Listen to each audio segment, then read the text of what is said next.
Big 12 Sound Roundup. Check 1, 2. The best bites, cheap shots, and excuses from Saturday's postgame news conferences. Every week here on First and 12, Mitch Harper, Alex Kirry with you. We will have some of the best sound bites around the Big 12 Conference. And Big 12 Commissioner Brett Yormark, who's heading into his fourth year leading the league. Will there be an eventual annual contender in this conference? This is Brett Yormark on that possibility. You know, I think parity matters, and I think ultimately over time, and it's hopefully sooner than later, there'll be a couple of our schools that will emerge, you know, as elite schools that are always part of the conversations at the highest levels, and that's what we're working towards. But it starts with parity and being competitive top to bottom, and I think we're there. And I think we're the best in the conference or in the country when you think about how deep we are, top to bottom. But I do believe that long term you need certain schools to emerge to the top, and I think we're getting there. Make no mistake, though, Brett Yormark knows that the national stage with the college football playoff is where it's at, and getting teams there. Maybe the parity stuff, you can say it all day long. We love parity. Oh, I love the parity. This is not the NFL, though. You got to get into the college football playoff conversation. You got to put multiple teams in there.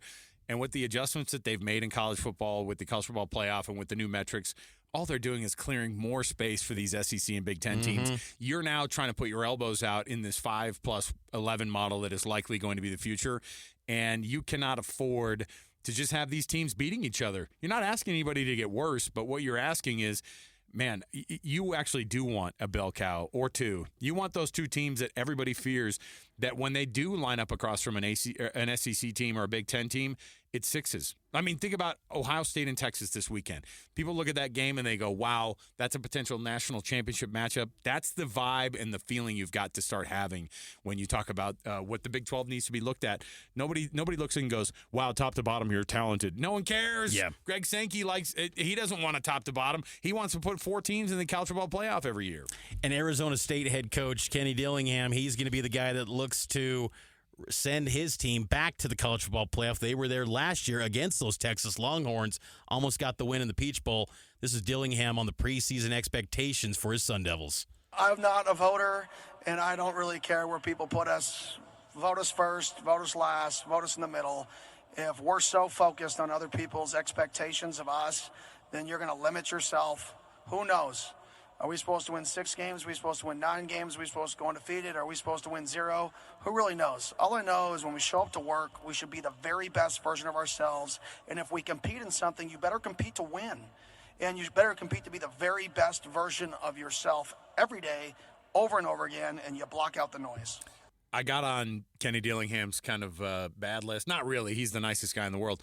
But he when I said coach of the defending champion Arizona State Sun Devils, he was like, I don't like to hear any of that. Don't do any of that. We're not defending it. Like, no. We're nothing right now. And I love the attitude. He really believes it. He's like, we haven't done anything. He knows that the vibe with Arizona State is they win a conference championship. It doesn't happen very often.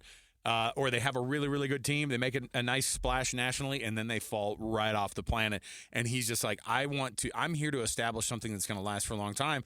And Arizona State, if they put together another year where they're 11-1 on the year or 10-2 and they get to the college football playoff again, they win another Big 12, why can't they be the team then? Why can't they make the argument that they're that team that starts bringing in more players and starts to become more of that national power and that bell cow in the conference? You don't love it if you're a Utah or BYU fan, but you like it if you're the conference commissioner.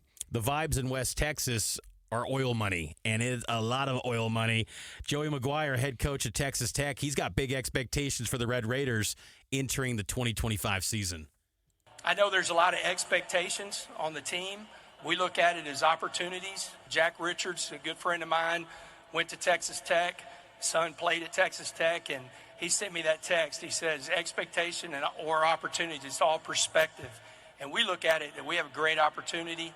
I think this conference is really strong. There's a lot of teams that have some big opportunities this year to really make a statement, and we're planning on being one of them. Are they going to be one of them, Alex? We'll see. I mean, I really like Joey McGuire. Can they turn a corner this year? They're going to have to. I mean, people want in an era of transfer portals, like you got to be good right now too. And if you're Joey McGuire, you got to be good right now. No excuse. And especially because you had that blow up from Arizona State, who nobody expected. Then everybody goes, well, then it can be done. Why don't you just do it this year, Joey McGuire? So the expectations are there. Last thing, Coach Prime, Deion Sanders, he's back for year 3, and I honestly think, Alex, no one expected that when Coach Prime took this job, and no one probably expected that he was going to come into this year on the heels of recovering from a battle with cancer. This was Coach Prime this summer discussing his cancer treatment. But this wasn't easy. Men, everybody, get checked out. Because if it wasn't for me getting tested for something else, they wouldn't have stumbled up on this. And make sure you get the right care, because without wonderful people like this, I probably wouldn't be sitting here today, because it grew so expeditiously, I could say. So real. It was a really cool press conference too. When he rolled his physician out and just said, "Hey, I kind of want you to star in this thing and get real about all." He was transparent as could be. I mean, we're talking about bladders, we're talking about peeing in the middle of the night, all of it. So I like it. I like the transparency and a PSA for those guys out there to go get checked out. So he had that bladder cancer. He got it taken care of. They feel like they got everything and it's taken care of now. But there's Coach Prime. Say what you will about the man. He has absolutely taken Colorado to a different level since he's been there as the head coach. Coach Prime, I wish him nothing but health. I just wonder how long he's going to stay there at Colorado. I agree, and we'll dive into Colorado's upcoming matchup and the rest of the Big 12 in Week 1. We'll discuss what's next in the Big 12 Conference. It's 1st and 12 here on KSL News Radio.